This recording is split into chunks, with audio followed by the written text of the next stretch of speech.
Awesome. Welcome, gentlemen, to Google Hangouts on Air.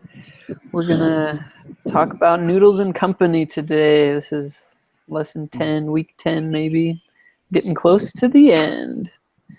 Alicia sent us an email saying that she got called into work last minute, so she's not able to be with us today, and we're hoping that Sarah's able to join here soon. We haven't heard from her yet. Let's go ahead and start with a prayer today. Zane, would you be willing to offer it in case Austin gets disconnected as he walks in? Yeah, I'll go ahead. Kind, most gracious Heavenly Father, thank you for a beautiful day outside. Thank you for each of us and our health and opportunity we have to take this B321 class and further our learning, and bless that we may have the Spirit with us as we discuss the noodles case study, and we say these things in the name of Jesus Christ. Amen. Amen. Hey, Sarah. Awesome. Look at that. Sarah joined. Hey. Perfect. The prayer worked. No, just kidding. Awesome. Can you hear me? Yeah. Actually Okay, better good. than some other weeks. Not most, but some other times. Well, I changed my USB for my mic, so maybe that works. I don't know. Okay. Very cool. Excellent. So it says begin with a quick synopsis of the case. Does anybody want to give their thoughts, or I can share? I think it's kind of just a founder who's starting up a noodle company, and he's looking to expand. He had some pretty ambitious goals of expanding, and so he's trying to expand while keeping the company culture. So he's looking at different alternatives there, and Very good. that's about it.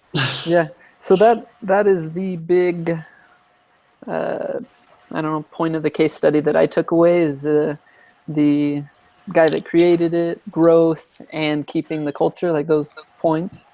One that they have written down here is the pressures from other competitors taking away from their market,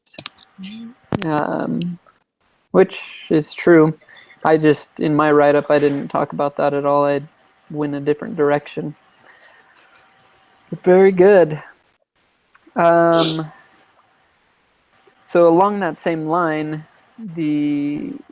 it's called the fast casual segment.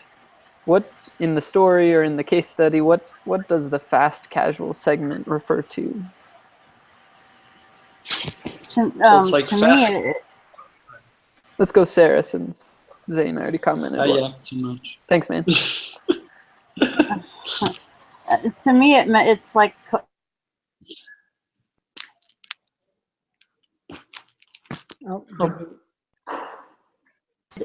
it's like going to a place where you sit down, but it's more fast, and there's not like a lot of time or anything like that. You just sort of get your quickly, but it's more good quality. But it's also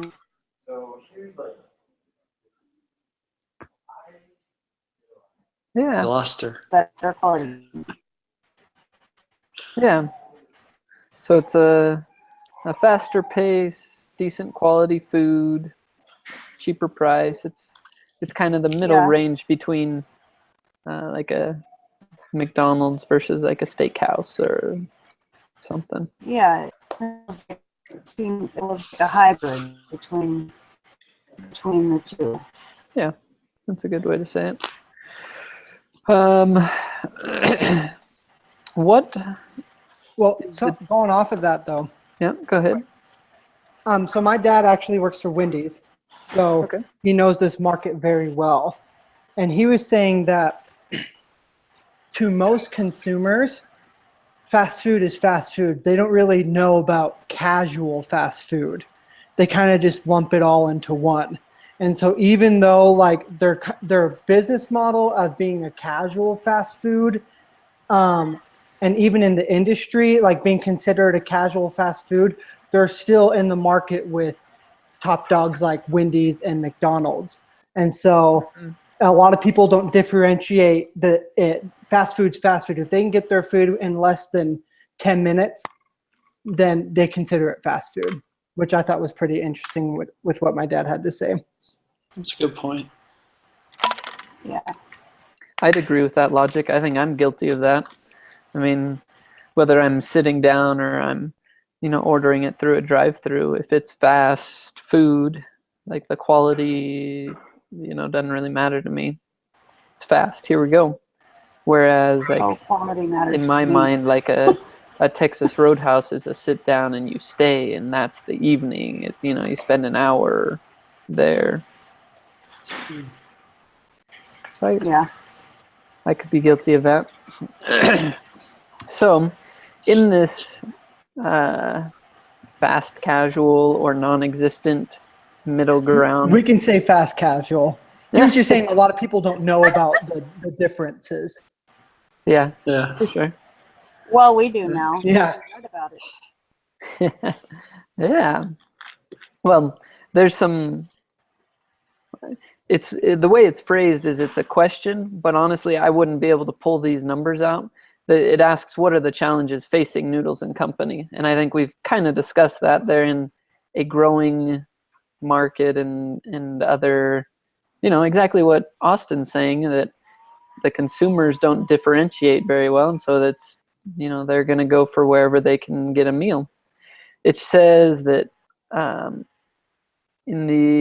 so overcrowding and rapidly increasing population interest, there's 8.3% per year in the past at annual sales of around 350 billion, and it's projected to grow from the 8.3 to 15 to 20%,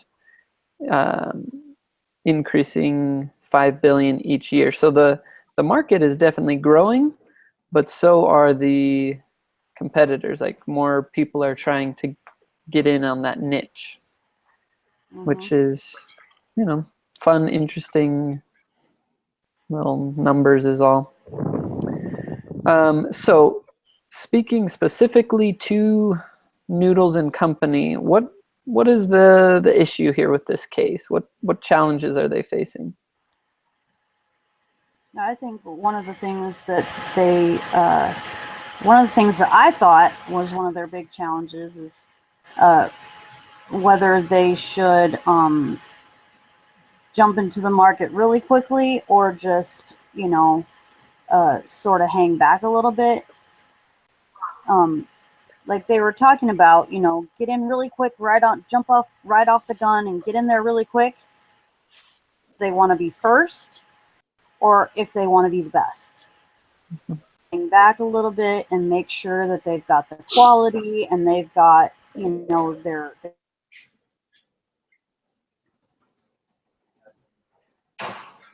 and make sure that they're keeping their standard, or they're going to sort of let that slide a little bit, and then they're going to be first. They're going to be first for location. They're going to be first. I mean, so that's one of the things that they kind of have to figure out.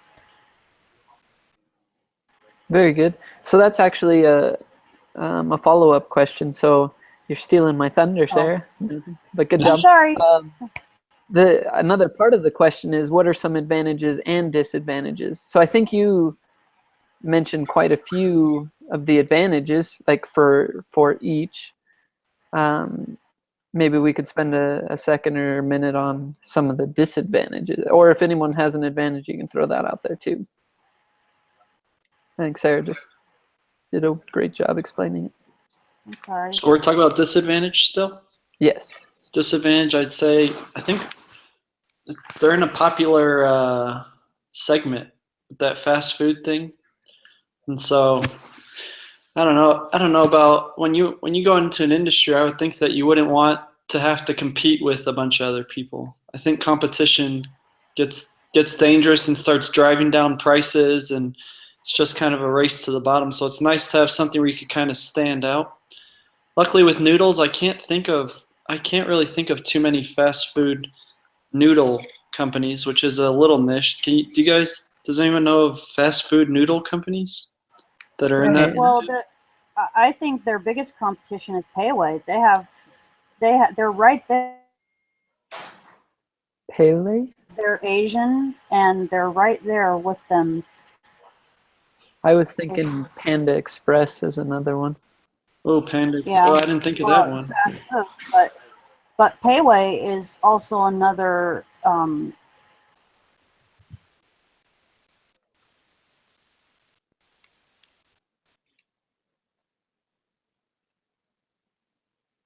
Sorry, cut out.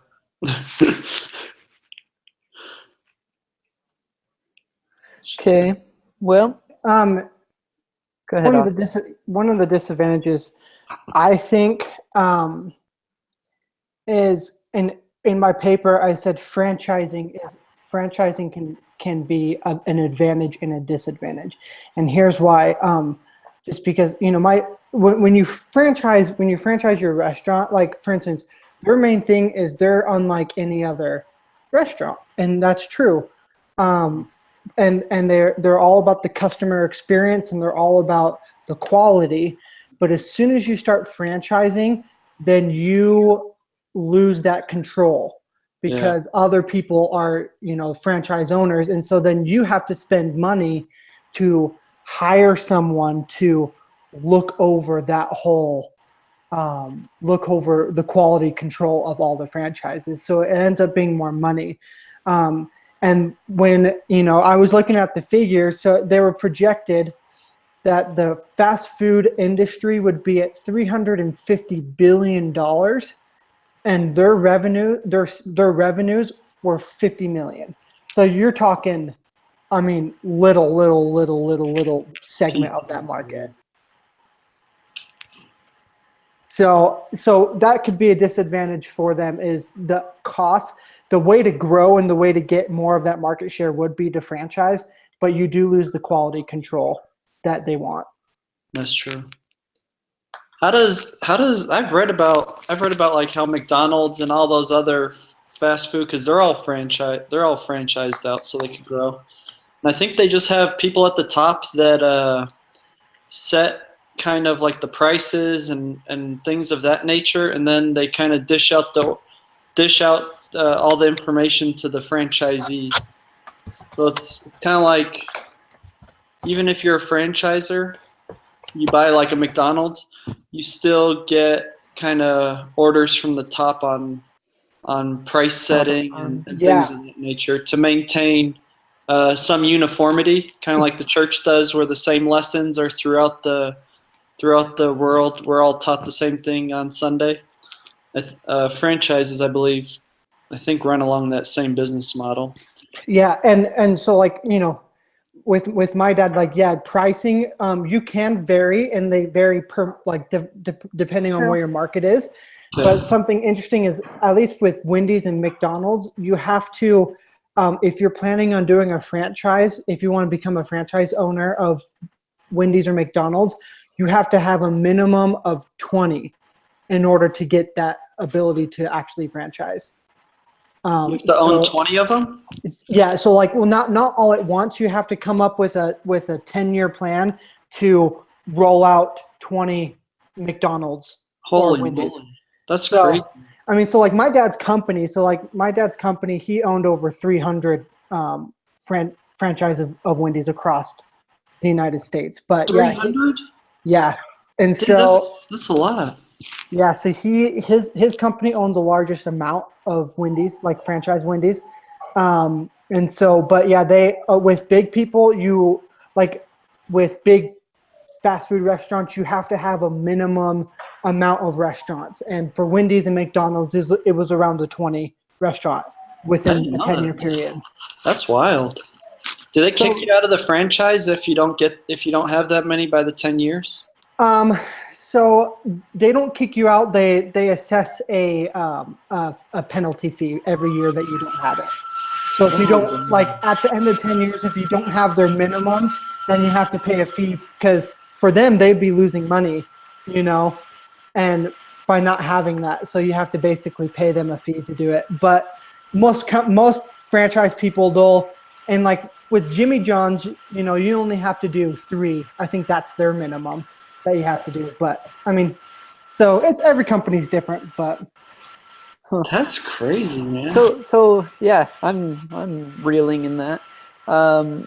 If I want to start, let's say a Wendy's, then, and I get investors and or I have a company that funds it or whatever, I have to then go and not only create one, install one, but I have to do 10 or 9 more at that point, that or have a plan for it. Yeah, that you would have to do. Now you can go the route of instead of having a company own it. So like my dad's company owned all those Wendy's.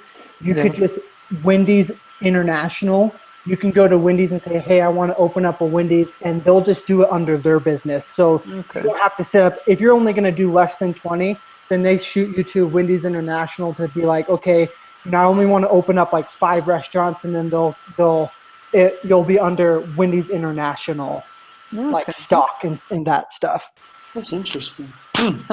Yeah, did that. No. Austin, you've been holding out on us? You were waiting until this case study to bring this all up? Yeah, why haven't we had a Wendy's party?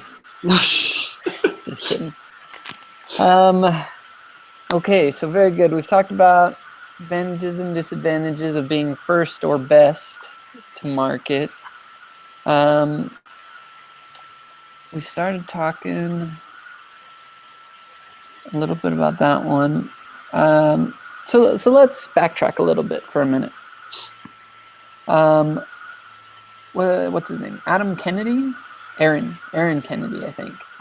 Yeah. Is working full-time there in Colorado, as well as working before they moved.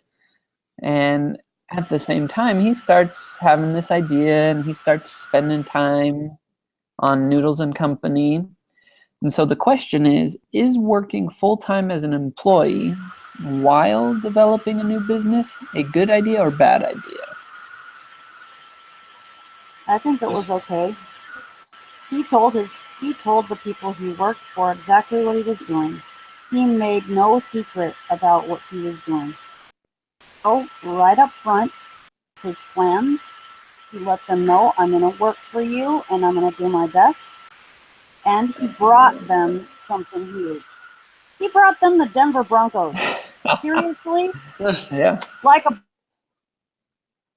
I hope she said boss. So it's not like he sat there and did nothing. He did work while he was there, but he let them know straight up in the front, and that's I am totally impressed with this guy. I just want to say that right up at the front part of this. So I missed so was he working to get extra capital? Like, was his full-time job to have extra money while he's starting in the startup phase? No, I don't think so. I think mostly he was just nailing down his plan.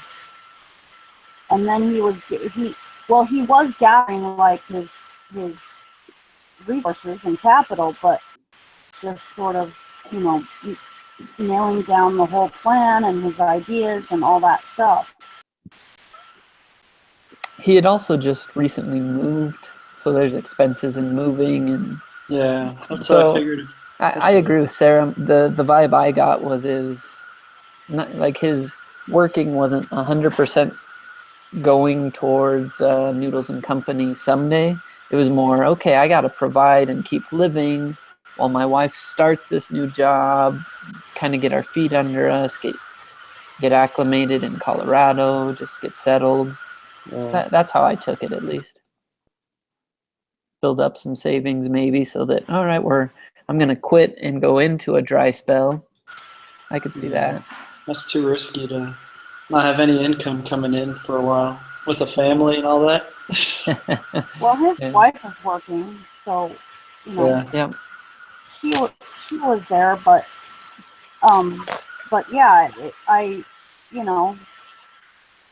think that he did it the right way, and he let them know straight up in the very front. So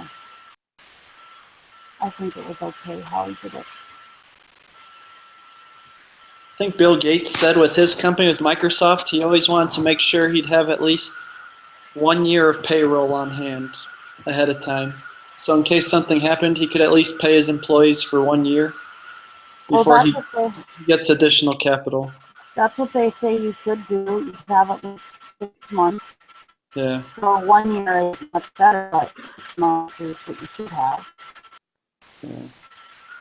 Not to put you on the spot, but what's your source? Like, just because I've never heard that fun fact, and I like it. I'm not trying to dissuade, and maybe you don't know where it comes from, but For the it's 6 just cool. months. Say it again. For the 6 months. Uh-huh. Well, that's part of what they tell us for when you go through and do any sort of a budgeting or financial sort of class. Mm-hmm.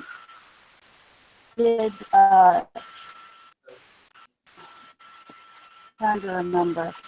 So when we did the budgeting for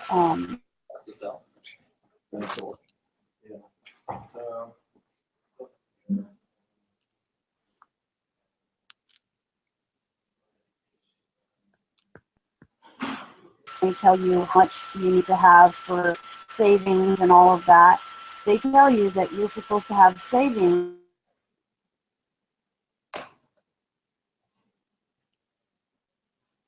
Okay. And stuff. So one of the things that they said was that you should have enough to pay your bills for like 6 months. And I figured it should translate over. If you're doing that in your home, in your life, that should transfer over into your business for sure. Mm-hmm. And I'm thinking for businesses you should probably have more than that. I would think. But I'm just taking the minimum. If you're doing that in your life, you should probably do that in your business. But I don't know like statistics for businesses what you should do, but I mean, Bill Gates probably knows more. He's thinking a year, but you should do with your family, you know? Yeah, very good. Well, thank you for that. So, does anybody want to play devil's advocate? Do you think that Kennedy was performing poorly by working for just a couple months and having his goal really be Noodles and Company? I mean, I agree with Sarah. I think he did it very well. He was very upfront. He worked hard. He got good results. A couple of months. It was like a year and a half, wasn't it? Yeah. Sorry. So that's quite a long time. And that's actually quite a long time to dedicate to put towards preparing to start this company. He took it seriously. This wasn't some fly by the seat of your pants idea, you know. He really put some work and effort. He was going to go for it. Yeah. So he wasn't going to let it drop either. Yeah. I don't know if I want to jump into that just yet, but we're going to come back to his commitment, okay? Because that's something awesome. But let's talk about, this may lead into it actually, the early goings, the first 2 stores. Oh dear. Go for it, Sarah. Oh dear, that's quite the lead in.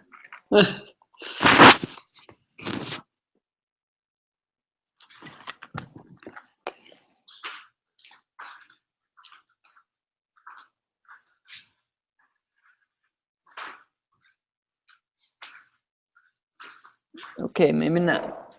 What, Austin or Zane, what do you guys think about, the early startup, the first 2 stores? Nope. They didn't have their money set up so that he didn't even realize how much he was losing every month. So, I mean, And then so it's a good thing that I think it's a good thing he didn't realize how much he was losing, because otherwise he might have been way more discouraged.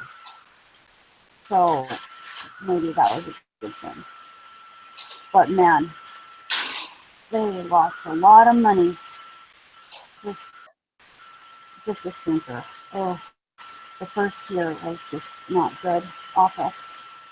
Not good numbers.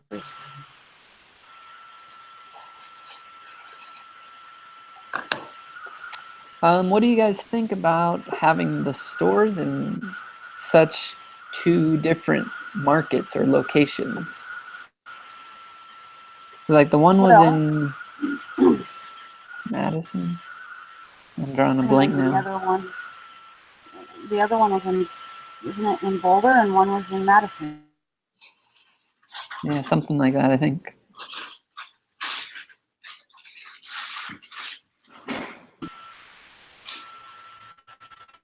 One was in Madison and the other one was in Boulder. Yeah. Right. And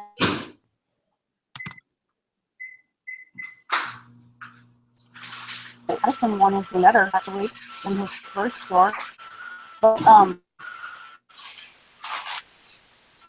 he had some or some thing about that you sort of start to test to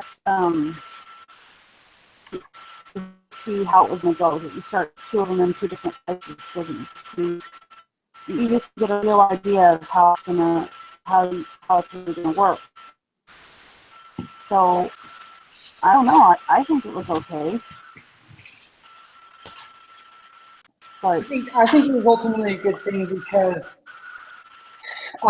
every market's different, and so by having the two vastly different markets, you learn, if your business model and the need for your restaurant is national, national need, or if it's just really a niche market in your area.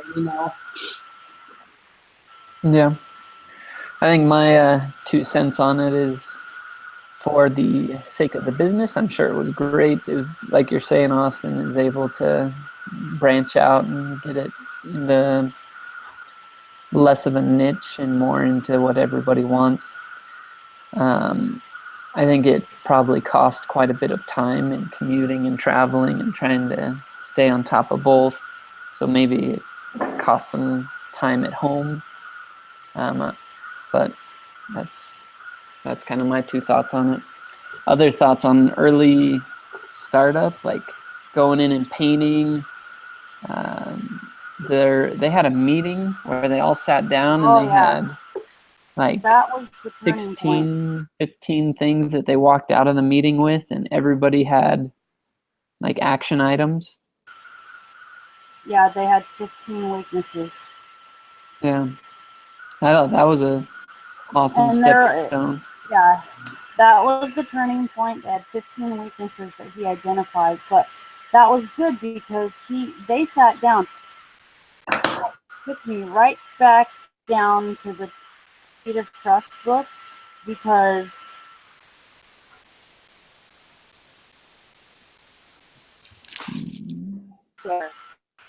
he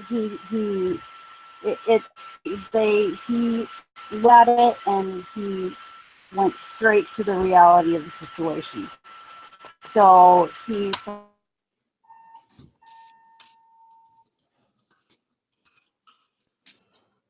basically they each took their parts and went out and, let's do this. And they all decided between them that they weren't going to give up. So he talked about it with everybody else. It wasn't like he just said, I'm gonna keep doing this. Yeah. Yep. So that was an awesome milestone. While we're talking about some of these other people, what And let's maybe look at each one a little individually. So it's from good to great, I think, the analogy of the bus and having the right people on the bus.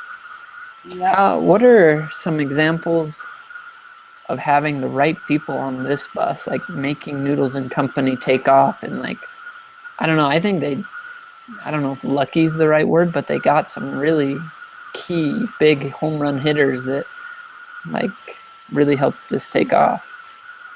Well, I think the first thing is that he had a brother-in-law who was the COO,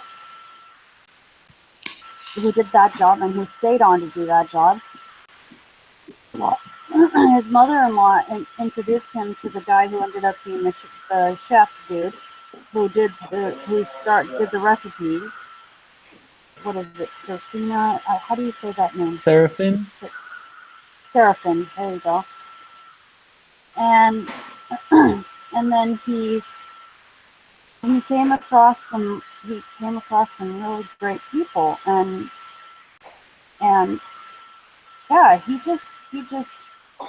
had really great people to work with, great people, and it's just good people who were right there with him.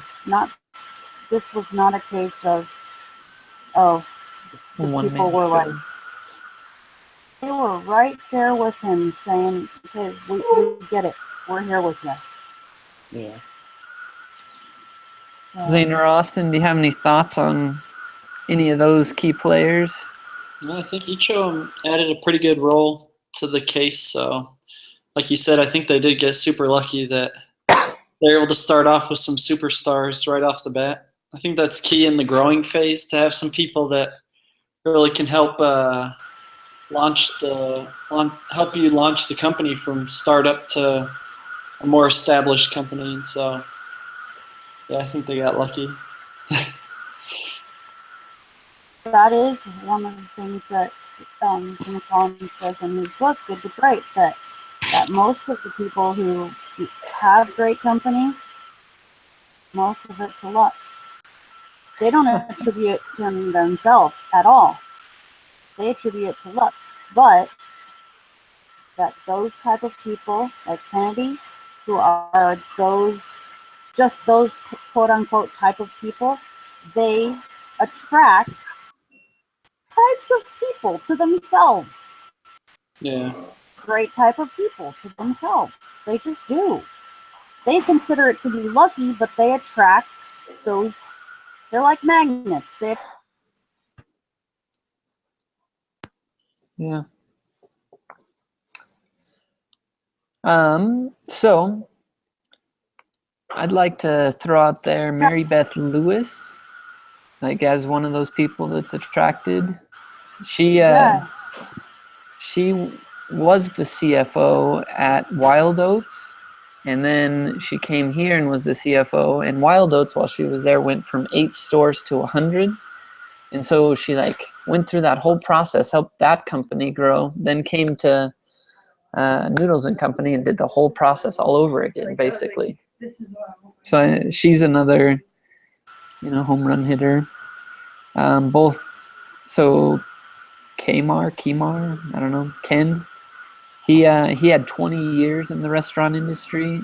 Seraphin, we've already mentioned him. He had 10 years or something. 10 years, there we go, in restaurant industry as well. So, I mean, they just were able to pull in a lot of people with a lot of experience. Yeah. Thomas Weigand financially was able to support them initially, and then he came on as well. So, like, not only was he throwing money at it, but he threw like his heart and soul at it later too. Yeah. So there's just that really stood out to me in this case study. Is just wow. Yeah. One thing after another, you've just got an A lineup. Like, way to go. So like you were saying about, is it Peggy Lewis, whoever, the lady that you were just saying, is it Lewis? Mary Beth Lewis, yeah. Anyway, so the Lewis lady, on later, and she wasn't part of the original group, but it didn't matter. She became part of.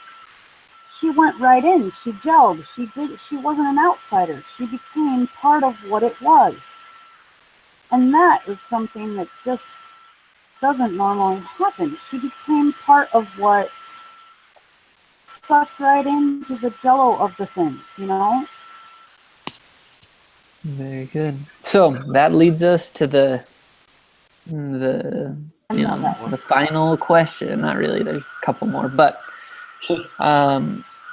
so can Noodles and Company continue to get lucky, or I don't know if lucky is the right word.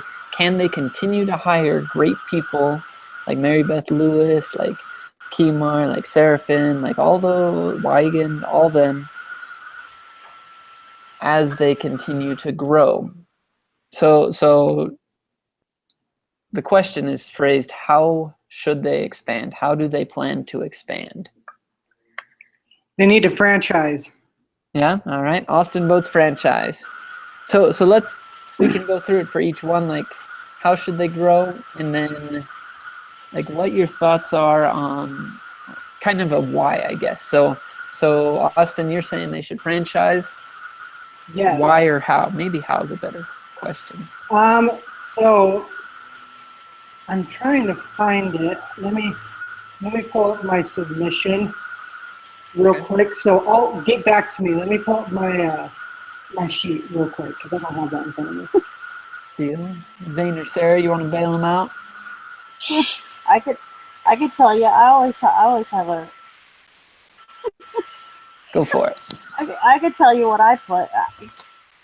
Part of it was, I don't know. Part of it is because I'm not a bandwagon type of person, so franchising to me kind of felt like it went against what their whole concept and culture is. So it kind of felt against the grain of what they were about. So that really bothered me. I didn't want to throw it out the window. So then I thought, okay, well, they're a hybrid between fast food and casual dining, like sitting down restaurants. So my thought was they could do it.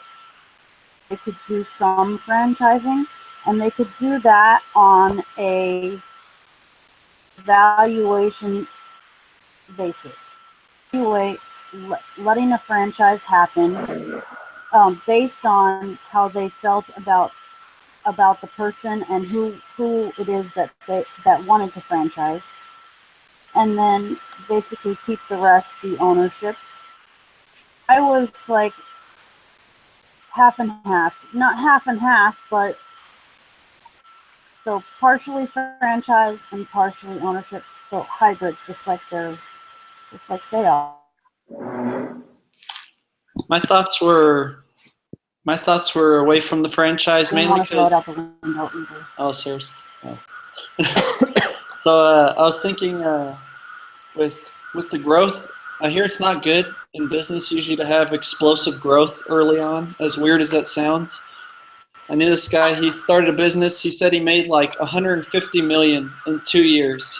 He branched out on his own, started a business, made $150 million. His accountant told him, businesses that do what you do usually collapse because they don't have the systems, they don't have the necessary processes in place to be able to sustain that kind of growth that early on. And so I think they're kind of in this early phase where it's tempting to want to branch out and get big quick, but I also think they don't have the system structure in place to sustain that fast growth, like a McDonald's who built it over time. Wendy's, all these places that have franchised out, they started in infancy, got a proven method, got a proven model, and then slowly started to franchise out, and so they were able to do that.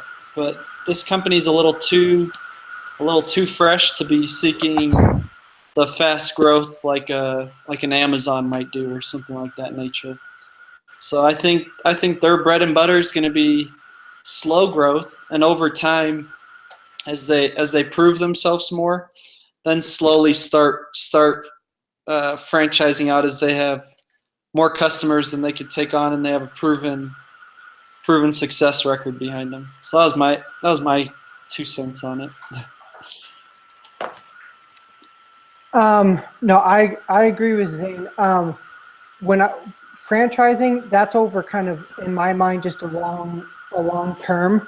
Yeah. But I do feel like they need to at least get maybe one person who they trust and who they know to invest and start up a franchise of 2 or 3 of them, just to get the ball rolling and see, okay, these are things that we need to knock out, like, color schemes and different things like that all go into it. But I found some interesting statistics from the Franchise Direct, and they compile some statistics about franchising in general. 33% of all the markets, so that's like lodging, hotels, different things like that. 33% of it is food related. Just in the food franchise establishment, 61% of food establishments is fast food franchises. That's where they get most of the pie. 15% was full service restaurants, and 24% were retail foods. And just within that market, I think it was 40% of the franchise. So just taking fast food franchises, I think it was 42% were compiled of McDonald's, Wendy's, KFC, and Taco Bell. Just 42% of the whole entire market. They have that much. Wow. Of the franchises. So if they want to be able to compete with them, they will have to franchise. And that's a long-term thing. If they kind of want to keep it more of a niche market and not so many, they can still franchise, but they won't chip away at the main competitors. So if that's their goal, is to chip away the market share from those main competitors, they have to franchise. If not, and they're comfortable with their 50 million in revenues that they're making and possibly doing a little more, then they shouldn't franchise, because it would cost so much money up front, legal fees and different things like that. That makes sense. It's a good argument. Very Good cool. facts. Thank you. Thank you, Austin. I think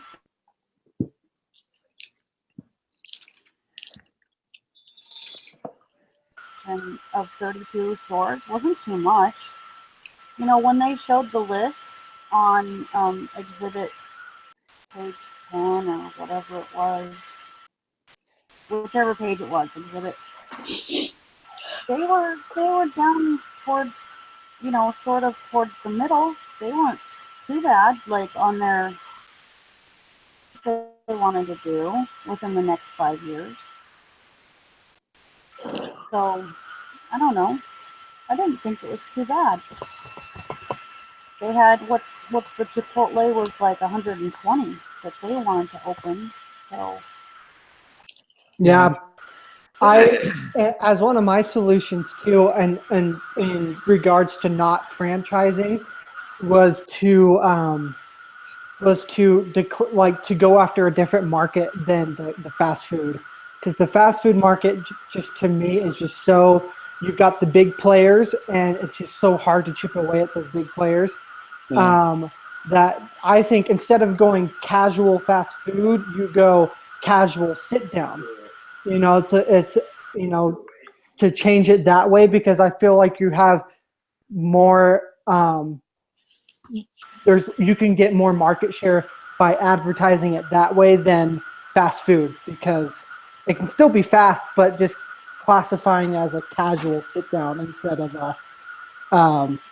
just like a sit down restaurant or anything like that. So that was one of my other suggestions, but Would casual sit down be considered like an IHOP or a Denny's, something like that? Yeah, or like what I was thinking was just like any restaurant, like a casual restaurant, you can still be fast food, but usually sit-down restaurants have the waiter that brings you the food and stuff. So, so just kind of classifying in that. So like you would have to change your business model a little bit, but that way you can get more of the market share in that, or just something like that. So very good. Thank you, everyone, for sharing your comments. Thank you, Austin, and for some of the fun facts. One of the case study comments things, I don't know what you call it, I had to do a little legwork to find out, well, what is the current status of Noodles and Company today. I didn't just get it handed to me, which was a bummer. But going to their website, they have an option. You can click learn about franchising facts. And so they eventually, Noodles and Company does go to a franchising option. Looking at a couple other websites, it looks like about 2010 is when they go, and I don't have that as a hard fact, but in that time range is when the franchising really becomes a thing. And so I think they basically did what Zane and Austin, and even what you were saying, Sarah, that they made the transition, but they did it slowly. They kind of did some test runs. They got some more stores. They kept building, kept growing, to the point that now they are offering franchising options. Another interesting side fact that I found is their leadership. The Kennedy's no longer there.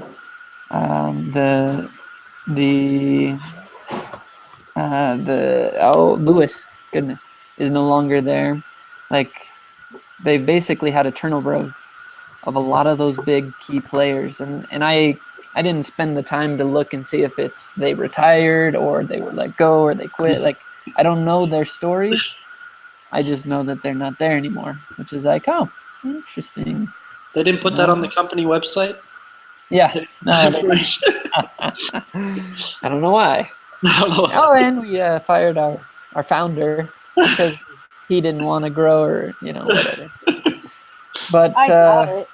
He probably sold it. Yeah, that's probably right. Do you guys have any thoughts or comments on that? Like, does that shake your testimonies or anything? Or Nah. Testimonies on the noodles? Yeah. Very good. Last thought is any other connections to like real world or to personal or to gospel? I think slow growth is a good thing in the gospel. I think sometimes we want to be a perfect person today and not make any mistakes, but I think each of us learn through daily improvement, through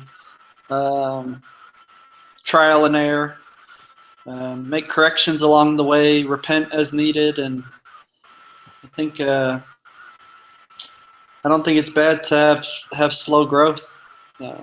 Obviously, we all want to grow quickly right away, but yeah, going off that, I mean, Mosiah 4:27, it says, "For it's not requisite that man should run faster than he has strength." yeah. So, I mean, as you gain the strength, you'll go faster and faster and faster, but it's a slow and steady process. Very nice scripture. Oh, excuse me.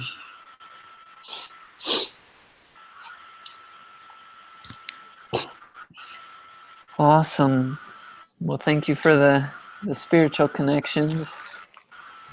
Anybody have anything else to say or share? Yeah, nothing. I'm good. Here's a question. So my wife has been to a Noodles and Company. I've never been. Has anyone else ever been? Yeah, there's one here. There's one here near me in Magna, and that's the first time I went. Was like within this past year. was pretty good, but it was expensive, so it was still expensive for me. I'm kind of cheap, so. The side effect of franchising. They gotta I pay don't know, those franchising fees. Yeah. No, Those are- I've never been to one, but I want to now. Yeah, ditto. I wanted to go try one. Yeah. It's all about going once. Well, You gotta try everything once. So it was good food from what I remember. It wasn't anything that like stood out to me though. But my wife's like, "Oh, we got to try this new. We've had this Noodles and Company, and you'll really like it." And I was like, "That's all right." But I have Yeah. I had it too, and that was kind of my thought. I mean, like, it was good, but I probably wouldn't go there. Like, that wouldn't be my first choice. But Top Ramen's always my first choice. yeah, but they have one in Idaho Falls, Kevin. Okay. So Might have to take a trip down there, try it out. yeah. Okay, so there is this place. Yeah, if you really care, there's this place in Austin, Texas. I'd have to tell them the next time, but there's this place in Austin, Texas, and it's a true ramen place. Like Japanese ramen. We'll have to send Zane there for the ramen. For the You go there, you should stand in the line and get some really good ramen. Alrighty, well, awesome. Thank you, everyone. Thanks for your comments and thoughts and your participation. You guys are awesome. Thanks, Kevin. It's been fun. Yes.